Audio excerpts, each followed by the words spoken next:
तो भाई लोग, ये वो लेक्चर है जिसका तुम लोग बहुत ज़्यादा इंतजार कर रहे थे। एम्स नर्सिंग वाले जो भी स्टूडेंट्स हैं जो कि एग्ज़ाम देने जा रहे हैं, तो इस वीडियो में अपन लोग टॉप जो 40 क्वेश्चंस हैं, ठीक है, तो उनको जो है वो अपन लोगों ने कवर कर लिया है।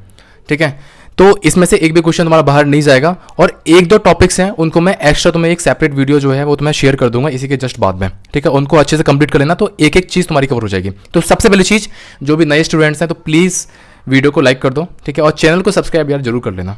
सुन मेरी बात को, ठीक है। तो फर्स्ट जो क्वेश्चन है तुम्हारे सामने वो ये है, if force F, velocity V and time T are fundamental quantities, ठीक है, फाइंड डायमेंशन ऑफ एनर्जी। ये क्वेश्चन ना बहुत बार कर चुके हो तुम लोग। मतलब कि जैसे ना, energy is directly proportional to the force, velocity and time. तो इधर लिख लो एनर्जी डायमेंशन, और इधर ये सबकी डायमेंशन लिख लो, है ना। तो एनर्जी डायमेंशन क्या हो जाएगी, M L two T minus two, ठीक है। फोर्स कितनी होती है, M L T minus two, और velocity is T minus one, और टाइम इज कितना हो जाएगा, टी हो जाएगा। तो एफ की पावर क्या हो जाएगी, एक्स, वी की पावर वाई, टी की पावर जेड, ठीक है। मास को अलग लिख लेना और लेंथ को अलग, टाइम को अलग, तो तुम निकाल लोगे आराम से। तो इसका जो आंसर आएगा वो एफ वी टी आएगा, ठीक है, क्लियर है। एक्स वाई जेड निकालोगे तो एक्स की वैल्यू 1 आएगी, वाई की वैल्यू 1 आएगी, और जेड की वैल्यू 1 आएगी, ठीक है। निकाल लेना। इसका सॉल्यूशन जो है मैं पीडीएफ में प्रोवाइड कर दूंगा, ठीक है। पीडीएफ मिलेगी टेलीग्राम पे, टेलीग्राम का जो लिंक मिलेगा वो मिलेगा डिस्क्रिप्शन में, उसको ज्वाइन कर लेना। सेकंड जो क्वेश्चन है तुम्हारे सामने वो है तुम्हारा वर्नियर कैलिपर क्वेश्चन है। वर्नियर कैलिपर क्वेश्चन में सिर्फ फॉर्मुला बेस्ड पूछा जाएगा। जैसे कि in a vernier scale the main scale is marked in 1 mm and 20 vernier scale division are equal to 16 main scale division, calculate least count. तो least count का formula जो होता है ना वो होता है, लीस्ट काउंट इसको होता है 1 MSD into 1 minus small m upon small n। Small m जो है वो भाई लोग है यहाँ पे number of main scale division, और जो स्मॉल n है वो यहाँ पे है number of main scale division है स्मॉल m, और स्मॉल n जो है वो है number of vernier scale division, ठीक है। तो यहाँ पे दे रखा है 16 मेन स्केल डिवीजन, ये हो जाएगा स्मॉल m, और 20 वर्नियर स्केल डिवीजन, ये हो जाएगा स्मॉल n, ठीक है। और 1 mm तुमको दे रखा है, तो ये हो जाएगा यहाँ से तुम्हारा, यहाँ लिख दूँ 1 इंटू 1 माइनस 16 अपॉन 20, ठीक है। इसको सॉल्व कर लेना, आंसर आ जाएगा, ठीक है। साइज 0.1 आएगा, एक बार देख लेना और कमेंट कर देना मुझे आंसर इसका, ठीक है। सेकंड है, ये तुम्हें दे रखा क्वेश्चन, ए से बी जाने पर डिस्टेंस और डिस्प्लेसमेंट पूछा हुआ है। तो डिस्टेंस क्या होता है, कंप्लीट डिस्टेंस जो दूरी तय कर रहा है, ठीक है। तो ए से बी जाने पर कितना लग रहा है, 30 और 40 70। लेकिन डिस्प्लेसमेंट क्या होता है, मतलब कि मिनिमम जो डिस्टेंस कवर कर रहा है वो होता है इसका डिस्प्लेसमेंट। तो डिस्प्लेसमेंट क्या हो जाएगा, शॉर्टेस्ट जो पाथ लेंथ होता है ये, ठीक है। तो ये 30 है, ये 40 है, तो ये कितना हो जाएगा, 50 हो जाएगा। क्लियर है। कैसे निकाला, पाइथागोरस प्रमेय से निकाल लोगे ना, ठीक है। नेक्स्ट तुम्हारा ये वाला क्वेश्चन कि ए से बी गए, बी से सी गए, सी से डी गए, और डी से वापस ए पे आ गए, ठीक है। तो इस पाथ में डिस्टेंस और डिस्प्लेसमेंट कितना होगा, ठीक है। तो जब ए से बी जा रहे हैं ना भाई लोग, तो ए से बी जाने पर जो डिस्टेंस होता है वो हो जाएगा तुम्हारा 2πr/4, और बी से सी जाने पर जो बी से सी जाने पर, नहीं उल्टा लिख दिया मैंने, ए से ही जा रहे हैं, ठीक है, ए से ही हमने लिखा हुआ है, तो यहां से ए से ही है सब, ए से बी, ए से सी, ए से डी, और ए से ए पे ही वापस आ गए, ठीक है। तो ए से सी जाने पर कितना डिस्टेंस कवर कर रहे हैं, डिस्टेंस की बात हो रही है, ठीक है। यहां पे हो जाएगा 2πr/4 ए से बी, और ए से सी हो जाएगा यहां से 2πr/2, और 2πr/3/4 जो हो जाएगा ये हो जाएगा ए से डी, और ए से गए और ए पे वापस आ गए, तो उसकी डिस्टेंस जो कवर होगी वो हो जाएगी तुम्हारी 2πr, ठीक है, एक सर्कल के लिए डिस्टेंस। लेकिन अगर मैं डिस्प्लेसमेंट की अगर बात करता हूं तो डिस्प्लेसमेंट जो होता है भाई लोग वो होता है तुम्हारा √2r, ए से बी, और ए से सी गए 2r, ए से डी गए √2r, और ए से ही गए ए से वापस आ गए, दैट इज 0, ठीक है। Next, a body constrained to move in Y direction is subjected to a force given by, force दिया रखा है इतना, और वर्क डन पूछा गया है, ठीक है, through a distance of 10 joule along Y axis, ठीक है। तो तुम्हें वही डिस्टेंस लेनी है, ठीक है, जिस डायरेक्शन में तुम्हारा फोर्स दे रखा है। मतलब कि फोर्स तुम्हें वही लेनी है जिस डायरेक्शन में तुम्हारा डिस्प्लेसमेंट दे रखा है या डिस्टेंस दे रखा है। तो डिस्टेंस दे रखा है तुम्हारा वाई डायरेक्शन में, तो वाई डायरेक्शन का ही फोर्स लेंगे। तो 15 इंटू 10 कितना हो जाएगा तुम्हारा 1500 जूल, ठीक है। ये वेक्टर क्वेश्चन है, और ये शायद 3 बार पूछा गया नीट के एग्जाम में, इसलिए इंपॉर्टेंट है। अब हम बात करते हैं ये वाले क्वेश्चन की। तो यहाँ पे ना डायमेंशन निकालनी है तुम्हें ए और बी की, सिंपल बात है। यहाँ से ए कितना हो जाएगा, f/t, तो f कितना हो जाएगा यहाँ पे mlt-2/t, तो ऊपर जाएगा कितना हो जाएगा mlt-3, ठीक है। और b निकालना पड़ेगा, तो यहाँ पर जाएगा t², तो ये हो जाएगा t-4, तो ऑप्शन नंबर 3, ठीक है। एक बार आंसर देख लेना, ये नहीं है कि भैया पे ना आंख बंद करके तुम लोग भरोसा करके तुम कर रहे हो, ठीक है। तो भाई लोग नेक्स्ट जो क्वेश्चन है वो है तुम्हारा density of a cube is measured by measuring the mass length of side, ठीक है। और मास और लेंथ में परसेंट एरर तुम्हें इतना दे रखा है और पूछ रहा है कि मैक्सिमम एरर कितनी होगी डेंसिटी में। सिंपल है, डेंसिटी इसका क्या होता है, mass by volume. Mass volume क्या होता है, लेंथ का क्यूब, ठीक है। तो वैल्यू रख देंगे इसका, मास में कितना है 4, लेंथ में कितना है 3 × 3, कितना आ गया यहाँ पे, सॉरी ये प्लस आएगा यहाँ पे, तो ये कितना जाएगा 9 + 4 कितना जाएगा 13, ठीक है। सिंपल क्वेश्चन आते हैं और ज़्यादा कुछ कॉम्प्लिकेट नहीं आएगा। The kilowatt hour is the unit of, ठीक है। सिंपल बात है, जो किलोवाट घंटा है वो किसकी यूनिट होती है, एनर्जी की होती है, ठीक है। मुझे नहीं पता था, इस वजह से मैंने थोड़ा टिक लगा लिया था पहले से। The dimension formula of kinetic energy is the same as that of, तो डायमेंशन फॉर्मूला जो है काइनेटिक एनर्जी कितने सेम किसका सेम होगा। तो देखो एनर्जी वर्क वगैरह जितनी भी टर्म्स है ना, जितनी भी एनर्जी है, तो उन सबका डायमेंशन जो होता है वो एक दूसरे के सेम होता है, ठीक है। तो ये वर्क के बराबर हो जाएगा। वर्क क्या होता है, फोर्स इंटू डिस्प्लेसमेंट। फोर्स का पता ही कितना होता है, ml/t-2, डिस्प्लेसमेंट इज l, तो ml/t-2, ठीक है, जो कि काइनेटिक एनर्जी के सेम होगा। नेक्स्ट है a car moves with uniform acceleration and cover इतना मीटर, ठीक है। ये आ गया तुम्हारा s और ये टाइम दे रखा है t, z से स्टार्ट हो रहा है मतलब u = 0, तो एक्सेलरेशन निकालना है, ठीक है। सिंपल बात है, s = ut + ½ at² लगा देंगे, आंसर आ जाएगा, ठीक है। आंसर इसका मुझे कमेंट में करना है, ठीक है, सॉल्व करोगे खुद। नेक्स्ट है a particle cover half of the distance and at speed v1 और other half speed v2, find average speed. ये फॉर्मूला है सिंपल, ठीक है। एवरेज स्पीड जो होता है वो होता है 2v1v2/v1 + v2, ठीक है। ये ध्यान रखना है, बहुत ज्यादा इंपॉर्टेंट है। उसके बाद है a ball is thrown vertically upward with speed इतना, find the maximum height and total time of flight. तो मैक्सिमम हाइट का फॉर्मूला क्या होता है, u²/2g, है ना। और टाइम ऑफ फ्लाइट क्या होता है, टाइम ऑफ फ्लाइट का मतलब होता है कि जितना टाइम ऊपर जाने में लगा सेम टाइम नीचे आने में लगा, तो टाइम ऑफ फ्लाइट मतलब होता है 2 × t, मतलब कि 2u/g, ठीक है। वैल्यू पुट कर देंगे, आंसर आ जाएगा। Next a train at 30 metre पर second is stop in 1 minute, find retardation and distance covered by, ठीक है। खुद से निकालोगे, v² = u² + 2as, ये वाला फॉर्मूला लगेगा, ठीक है। और पहले ना v = u + at लगेगा, पहले पहले टाइम पीरियड दिया हुआ है ना, ठीक है। पहले एक्सेलरेशन निकालना पड़ेगा इसमें, क्लियर है। खुद से करो, आंसर कमेंट में करना, ठीक है। और पीडीएफ में सॉल्यूशन तो मिल ही जाएगा। Next if the earth were to shrink uniformly such that its radius become 1/4 but mass remains the same then the value of g, ठीक है, 3 बार जी लिख दिया है। Value of small g on the surface becomes कितना हो जाएगा, तो सिंपल बात है भाई, स्मॉल जी कितना होता है सरफेस ऑफ अर्थ पर, तो जी इसका होता है Gm/r², ठीक है। तो वैल्यू पुट करोगे, मास हो गया 1/4 और रेडियस कितना हो गया, नहीं मास सेम है, रेडियस 1/4 है, ठीक है। तो वैल्यू पुट करोगे तुम्हारा आंसर आ जाएगा 16g। Next if earth stop rotating what happens to weight और एट इक्वेटर, तो इक्वेटर पर वेट कितना हो जाएगा। तो देखो भाई, अगर मैं सेंट्रीफ्यूगल फोर्स की अगर बात करूं तो सेंट्रीफ्यूगल फोर्स जो है रिड्यूस हो जाता है, ठीक है। जिसकी वजह से अगर रोटेशन स्टॉप हो जाएगा तो सेंट्रीफ्यूगल फोर्स क्या हो जाएगा, 0 हो जाएगा, जिसकी वजह से नेट जो वेट है वो इंक्रीज कर जाता है, ठीक है।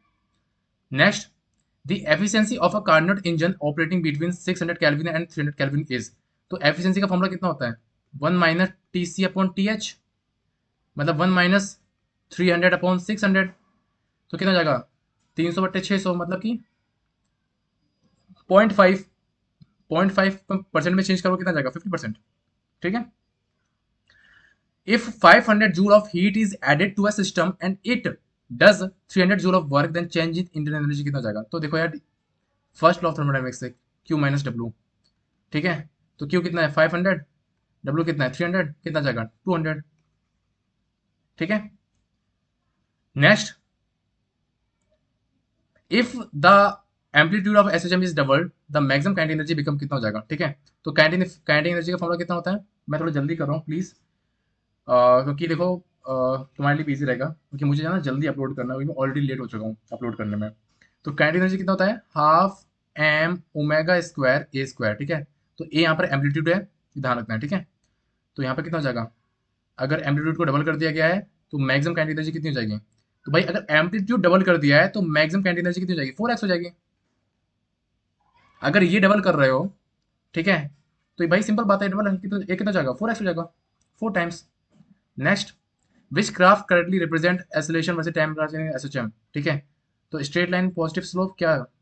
तो अगर मैं एसिलेशन वर्सेस डिस्प्लेसमेंट की अगर बात करूं तो यहाँ पर ना एक फॉर्मूला आता है, A equals to minus omega square x, ठीक है। तो अगर मैं इसको ग्राफ से कंपेयर करूं तो वाई इक्वल्स टू क्या होता है, माइनस एम एक्स, कंपेयर हो रहा है इससे। तो ये क्या है, स्ट्रेट लाइन का कर्व है, लेकिन स्लोप कैसा है इसका, नेगेटिव है, तो straight line negative slope, B. A sound wave has a frequency of 500 hertz and speed of 340 metre per second, what its wavelength कितनी हो जाएगी इसकी, ठीक है। तो न्यूज कॉस्ट क्या होता है, एफ लैम्डा, तो यहाँ से लैम्डा निकाल लोगे, ठीक है। 0.7 के करीब आएगा, 0.68 करीब आएगा कुछ, ठीक है। ये देखो सिंपल फॉर्मुला बेस्ड क्वेश्चन है, एफ बी डिस्कशन कितना होता है, F one minus F two, ठीक है, लेकिन मोड में होगा ये। तो एफ वन कितना हो जाएगा, 256, एफ टू 260, निकाल लेना, 4 आ जाएगा। If tension in an string is increase 4 times the speed of wave on the string, कितना हो जाएगा, ठीक है। तो ये वेव स्पीड का फॉर्मूला होगा, तो वेव स्पीड क्या होता है, रूट टी बाई म्यू। तो यहाँ से अगर देखो तो टेम्परेचर क्या गया है, सॉरी टेंशन क्या गया है, 4 टाइम्स बढ़ा दिया गया है। तो अगर टेंशन 4 टाइम्स बढ़ा दिया गया है तो स्पीड क्या हो जाएगा, डबल हो जाएगी।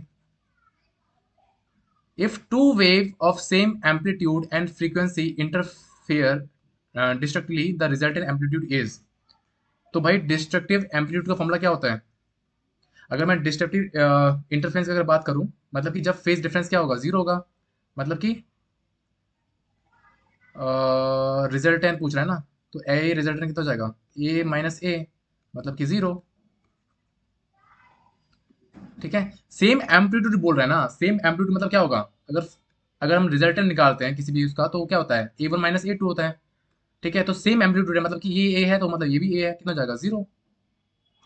Next, the force between two point charges in vacuum is 9, ठीक है। If a medium with dielectric constant इतना दे रखा है तो फोर्स कितना हो जाएगा, तो एफ मीडियम जो होता है ना भाई लोग, वो होता है एफ वैक्यूम अपॉन के, तो यहाँ से तुम निकाल लोगे 9/3, 3, ठीक है।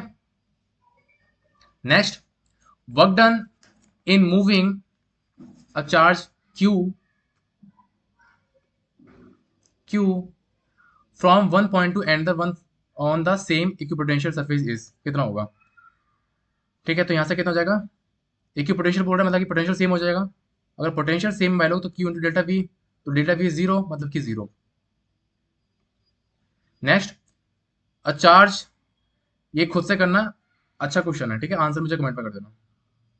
नेक्स्ट है, फॉर्मूला लगेगा इसमें H equals to I square into R into T, लगा दोगे आंसर आ जाएगा ये वाला, ठीक है। If the length of wire is double, बहुत इंपॉर्टेंट क्वेश्चन है, R equals to rho into L upon A, ठीक है, रेशियो टाइप के क्वेश्चन बनते हैं इस पे, क्लियर है, आंसर करोगे कमेंट में। 24 फॉर्मुला बेस्ड क्वेश्चन है, बहुत इंपॉर्टेंट फॉर्मुला ये, mu naught I upon 2 pi r, ठीक है।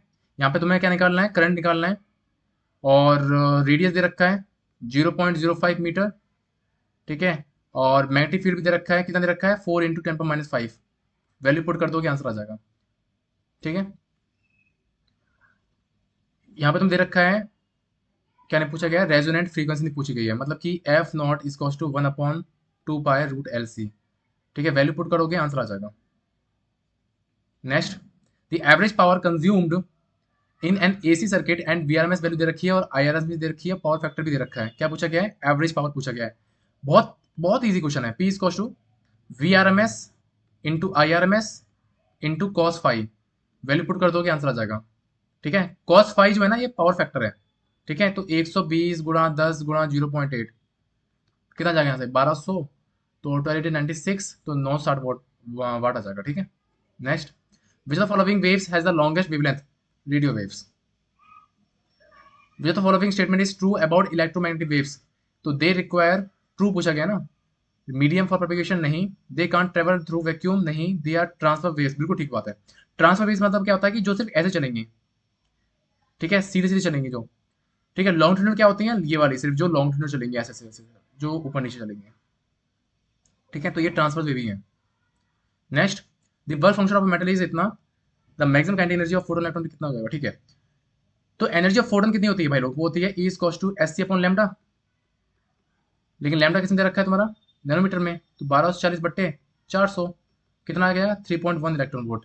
लेकिन यहाँ पूछे क्या पूछा जा रहा है, पूछा जा रहा है तुम्हारा मैक्सिमम काइनेटिक एनर्जी। तो फॉर्मूला पता है ना, मैक्सिमम काइनेटिक एनर्जी इसका कितना होता है ई माइनस फाइव।